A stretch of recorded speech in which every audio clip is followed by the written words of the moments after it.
Enda Nadia, mahasiswa pendidikan sejarah Universitas Negeri Padang. Saya mau mewawancarai kakak mengenai peristiwa-peristiwa yang terjadi sebelum proklamasi. Sebelumnya boleh perkenalkan nama kakak dulu. Nama saya Kala Intanaka dari Universitas Negeri Padang. Baik kak, sebelumnya kakak tahu nggak sih arti merdeka itu apa? Menurut saya kemerdekaan itu kebebasan Kak, yang seperti yang saya tahu kalau dulu tuh kita dijajah oleh bangsa asing dan kemerdekaan itu sendiri kita lepas dari penjajahan tersebut Kak. Kalau gitu kakak tahu nggak sih proses apa aja yang terjadi sebelum dikumandangkannya proklamasi itu? Tentunya melalui proses panjang Kak, di mana pada saat itu bangsa kita tuh sangatlah terbelenggu oleh penjajahan itu sendiri. Pertamanya usaha-usaha yang dilakukan oleh bangsa kita tuh pembentukan BUPKI, PPKI, ada juga melalui peristiwa Rengas Dengklok, barulah kita mengalami kemerdekaan Kak. Baik, sebelumnya terima kasih. Nama saya Anissa Nurina. Saya mau nanya nih kak, kan sebelum proklamasi itu banyak nih peristiwa-peristiwa yang dilalui bangsa Indonesia, misalnya kayak pembentukan BPUPKI, PPKI, kemudian ada juga peristiwa kekalahan Jepang, dan sebelum penyelenggaraan proklamasi itu ada peristiwa Rengas Dengklok. Nah, dalam peristiwa Rengas Dengklok itu kan dijelasin kalau Soekarno sama Hatta itu diculik oleh golongan muda. Nah, menurut kakak benar nggak sih di peristiwa Rengas Dengklok itu Soekarno sama Hatta itu diculik sama golongan muda itu?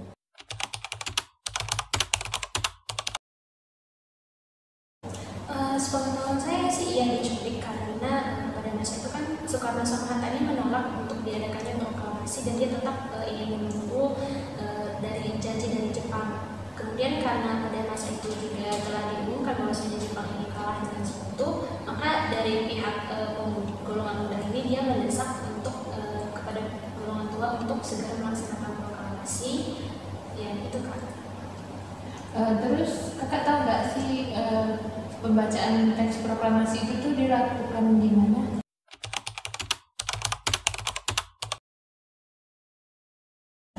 Seingat saya sih dilakukan di Jalan Pegangsaan Timur nomor 26 itu di Jakarta.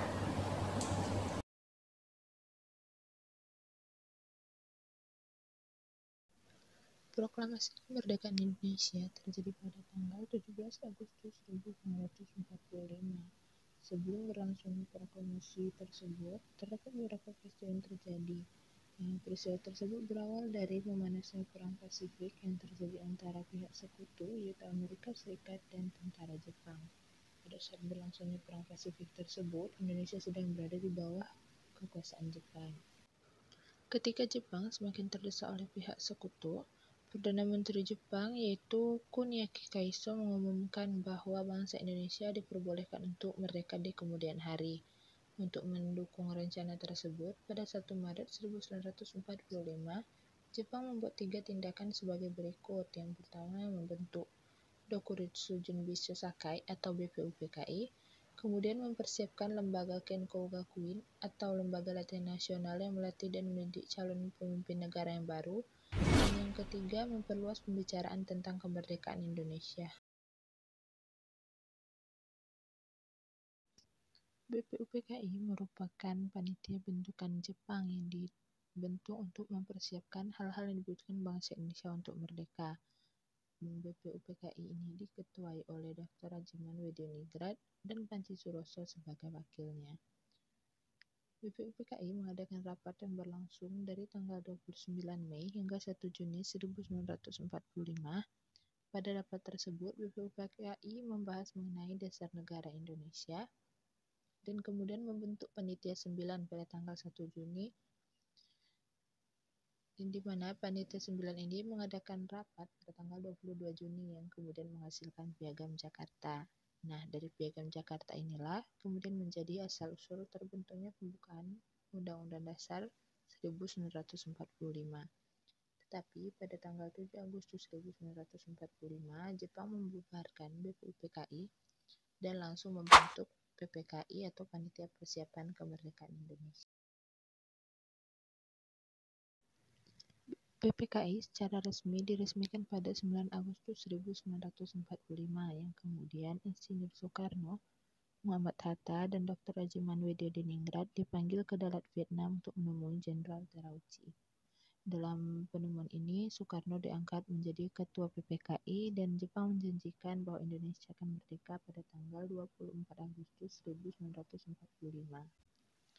Berita menyerahnya Jepang kepada Sekutu pada tanggal 14 Agustus terdengar oleh Sultan Syahrir, yang kemudian dari sinilah terjadi perbedaan pendapat antara golongan tua dan muda mengenai pelaksanaan proklamasi, di mana golongan muda menginginkan agar proklamasi dapat secepatnya dilaksanakan karena mereka menginginkan bahwa kemerdekaan Indonesia ini merupakan hasil perjuangan bangsa Indonesia sendiri tanpa pemberian dari bangsa lain, sedangkan golongan tua tetap mempertahankan kemerdekaan Indonesia pada tanggal 24 Agustus karena telah berjanji kepada Jepang.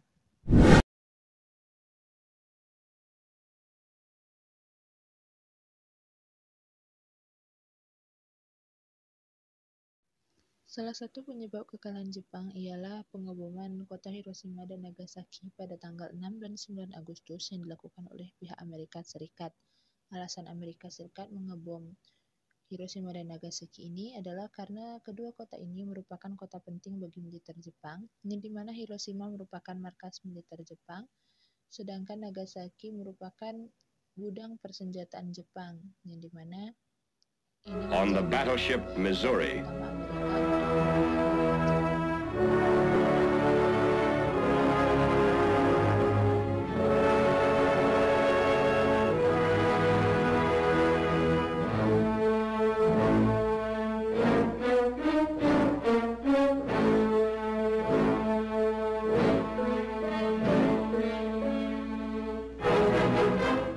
the representatives of the Emperor of Japan and the Japanese government and the Japanese Imperial General Headquarters to sign the instrument of surrender at the places indicated.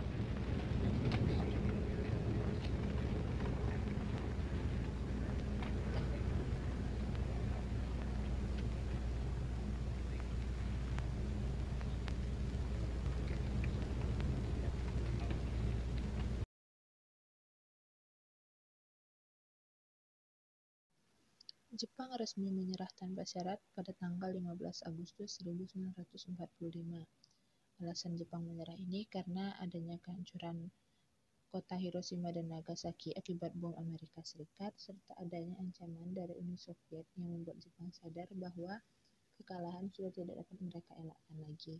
Akibat dari menyerahnya Jepang ini, terjadi kekosongan kekuasaan di Indonesia, tetapi Jepang tetap berkuasa atas Indonesia meskipun telah menyerah, sedangkan pasukan Sekutu akan menggantikan mereka tetapi mereka belum datang.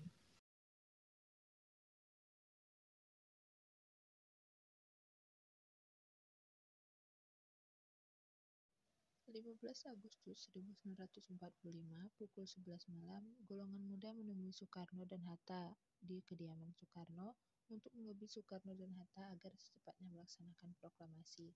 Di sana terjadi perdebatan antara golongan muda dan golongan tua yang menyebabkan Soekarno marah kepada Wikana dan tetap menolak keinginan pemuda untuk melaksanakan proklamasi pada tanggal 16 Agustus. 16 Agustus 1945 dini hari, golongan muda menjemput Hatta dan Soekarno untuk dibawa ke Rengas Dengklok. Mereka membuat skenario seolah-olah keributan akan terjadi di Jakarta akan membuat Jepang menyergap Soekarno dan Hatta. Oleh karena itu, Soekarno dan Hatta harus diamankan ke Rengas Dengklok. Ahmad Subarjo yang menyadari bahwa Soekarno dan Hatta ini tidak ada di Jakarta, kemudian menemui Wikana untuk memastikan di mana Soekarno dan Hatta. Sore harinya, Subarjo datang ke Rengas Dengklok untuk menemui Soekarno dan Hatta, serta memberitahu bahwa Jakarta dalam kondisi yang aman.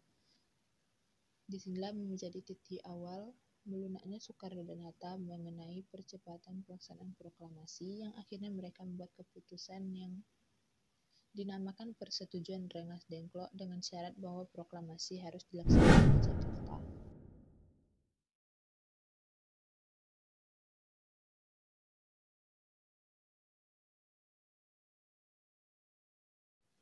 Setibanya di Jakarta, langsung digelar rapat persiapan proklamasi di Rumah Laksamana Maeda yang dilakukan oleh Soekarno, Ahmad Subarjo, dan Hatta.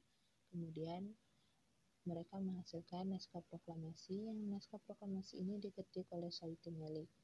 Selanjutnya dilaksanakan pembacaan proklamasi pada tanggal 17 Agustus 1945 di kediaman Soekarno di Jalan Pegangsaan Timur nomor 56 Jakarta pada hari Jumat.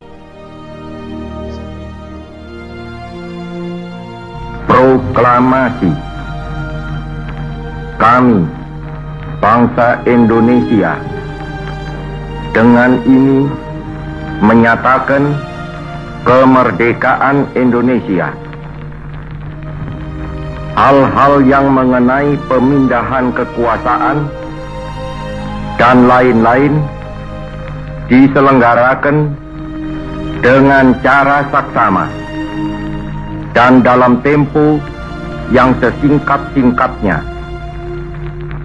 Jakarta, 17 Agustus 1945, atas nama bangsa Indonesia, Soekarno, Hatta.